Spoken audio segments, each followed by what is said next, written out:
Hi friends, చాలా మందికి shoulder first joint వేసినప్పుడు మనం క్రాస్ పట్టి ఎలా వేసుకోవడం ఉల్టా లోపలికి ఇన్విజిబుల్ వేస్తాం కదా, అలా రాదు అని డౌట్ పడుతున్నారు. ఎలా వస్తుంది అక్క అని అడిగితే నేను చెప్తానని చెప్పాను. మీకు కూడా క్లియర్గా అర్థం కావాలి, మీకు కూడా ఇలాంటి సమస్య వచ్చినప్పుడు మీరు కూడా యూజ్ చేస్తారని నేను చూపిద్దాం అనుకుంటున్నాను.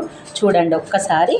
ఫస్ట్ మనం సేమ్ యాజిటివ్గా క్రాస్ పట్టి ఎలా కుడతామో అలా కుట్టుకుంటూ రావాలి. ఫస్ట్ స్టిచ్ ఇదిగోండి, ఇలా ఒక కుట్టేసుకున్నారు కదా, ఇలా కుట్టేసుకోవాలి. కుట్టేసుకున్న తర్వాత మీరు ఇంట్లో పెట్టేటప్పుడే మీకు డౌట్ వస్తుంది కదా, అదే నేను చూపిస్తాను. ఇదిగోండి, ఇలా ఉంది కదా, దీన్ని ఇలా పెట్టేటప్పుడు చాలా ఇబ్బంది అవుతుంది అనుకుంటారు కదా, సేమ్ ఇప్పట్లాగానే ఇగో ఇలా టర్న్ చేసుకుంటూ దీన్ని ఇలా పెట్టాలి. మనకి ఇది అనేది బయట ఉంచేసేయాలి. అలాగే మనకి ఈ సైడ్ ఇలాగే ఉంచేయాలి. కాదు మీకు ఇటు సైడ్ సన్నగా అయిందంటే అటు సైడ్ కూడా ఉంచుకోవద్దు. దీన్ని ఇలా ఫోల్డ్ చేసి సేమ్ ఇంతకుముందు అది ఎలా పెట్టినామో ఇది కూడా అలాగే పెట్టుకోండి. కుట్టేసేయాలి. దీన్ని పడనీయకుండా చూసుకోండి కొంచెం.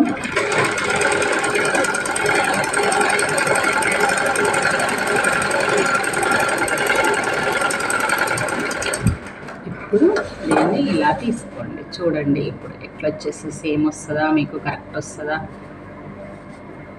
రాదా అని తెలిసిపోతుంది.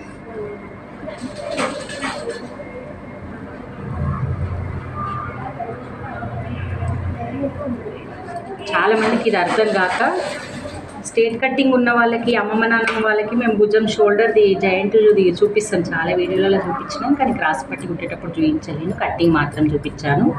అలాంటి వాళ్ళకి ఈ టిప్ బాగా యూజ్ అవుతుంది. అలా ఏం చేస్తారు, ఆయనతో బయట కనబట్టేట్టు పెట్టేస్తారు. అస్సలు అలా పెట్టొద్దు, ఇలాగే పెట్టుకోండి. కరెక్ట్గా నీట్గా వచ్చేస్తాయి. మనకి ఇక్కడ ఎక్స్ట్రా అయింది, అక్కడ ఎక్స్ట్రా అయింది, కట్ చేసేయండి. ఇప్పుడు పట్టి కాజు పట్టి వేసుకోవడమే. చూడండి, మీకు నచ్చినట్టయితే లైక్ చేయండి, షేర్ చేయండి, కామెంట్ చేయండి. ఇలా బాగా వస్తుంది ఫినిషింగ్. మనకు వెనక్కి కూడా ఇవ్వ కనబడకుండా వచ్చేస్తుంది. ఓకే, బాయ్ మరి.